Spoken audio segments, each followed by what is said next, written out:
This is Kristen McCosh, Miss Wheelchair America 2008, and you're on the road with Miss Wheelchair America in Salem, Massachusetts. Salem's a historic town about 30 miles north of Boston. I love coming up here in the nice weather to see all the historic sites.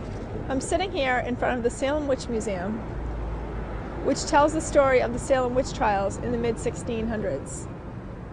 Also behind me is a statue of Roger Conant, the first settler of Salem in 1626.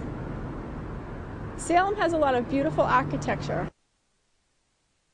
Hotel listed on the Registry of Historical Hotels of America.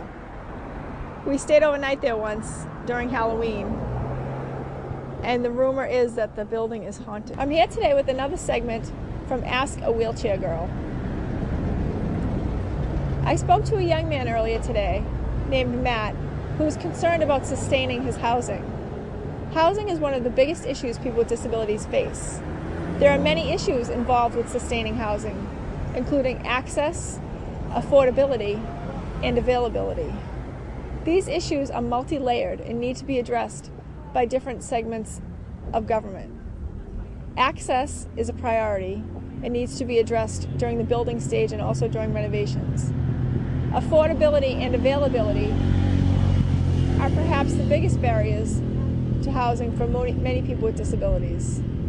Availability is scarce, even though we seem to have an abundance of housing. We need to get our leaders together to talk about creative ways to get community-based housing for people with disabilities. My goal as an advocate is to have no people with disabilities living in institutionalized settings if that's not their choice. Having people living in the community benefits everybody, and we need to make this a priority. We need to get out and speak to our business and political leaders, lay people, and other people with disabilities to have them mobilize and advocate for housing. I'd love to hear your stories if you have any stories, success stories, or issues that you're still working on in relation to housing.